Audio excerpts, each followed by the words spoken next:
നമസ്കാരം, ബസേറ ചാനലിലേക്ക് സ്വാഗതം. ഇന്ന് നമുക്ക് തുവരപ്പരിപ്പ് വെച്ച് ഒരു നല്ല കേരള സ്റ്റൈൽ പരിപ്പ് കറി ഉണ്ടാക്കാം. കേരളത്തിലുള്ളവരുടെ ഫേവറേറ്റാണ്.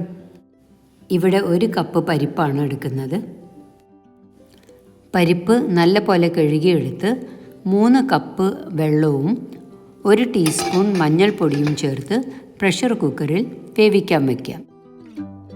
ആവി വന്നതിന് ശേഷം വെയിറ്റ് ഇട്ട് തീ കുറച്ച് വയ്ക്കുക. ഒരു 8 മിനിറ്റോ അല്ലെങ്കിൽ 6 വിസിൽ വരുന്ന വരെ വെച്ച് തീ ഓഫ് ചെയ്യുക. പ്രഷർ പോയി കഴിഞ്ഞ് തുറന്ന് നോക്കാം. ശരിയായ വേവായിട്ടുണ്ട്. ഇത് മാറ്റി വയ്ക്കാം.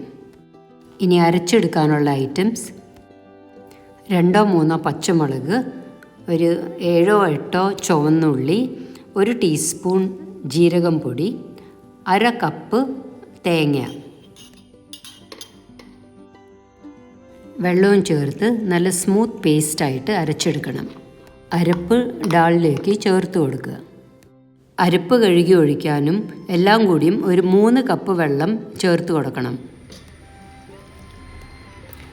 തണുത്ത് കഴിയുമ്പോൾ കുറച്ചും കൂടിയും കുറുകും.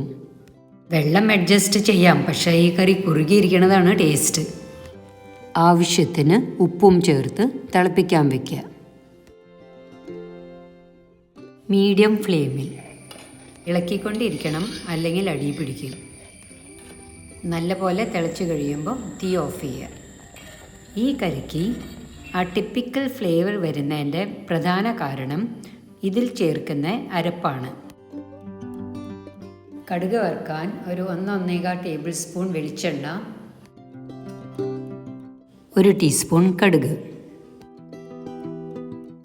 2 വറ്റൽമുളക്, 2 തണ്ട് വേപ്പില, 6-7 ചുവന്നുള്ളി കനം കുറച്ച് അരിഞ്ഞത്. ഉള്ളി ബ്രൗൺ ആവുന്ന വരെ ഇളക്കി കൊടുക്കുക. കരിയരുത്. ഫ്ലേവർ കൊടുക്കുന്നതിൻ്റെ രണ്ടാമത്തെ കാരണം ഇതിൽ ചേർക്കുന്ന വറവാണ്. വെളിച്ചെണ്ണയിൽ ഉള്ളി മൂപ്പിക്കുന്ന പാകം ശരിയാവണം. അങ്ങനെ പരിപ്പ് കറി റെഡി. രുചി മാത്രമല്ല, ഹൈ പ്രോട്ടീനുള്ള കറിയാണ്. ഒത്തിരി ഇൻഗ്രീഡിയൻസ് ഇല്ലാത്ത എളുപ്പത്തിൽ ഉണ്ടാക്കാൻ പറ്റുന്നൊരു കറിയാണ്. ചോറിൻ്റെയും ചപ്പാത്തിയുടെയും കൂടെ കഴിക്കാൻ നല്ലതാണ്. പിന്നെ എന്നും വേണമെന്ന് പറയും. ട്രൈ ചെയ്ത് നോക്കിക്കോളൂ. വീണ്ടും കാണാം. നന്ദി, നമസ്കാരം.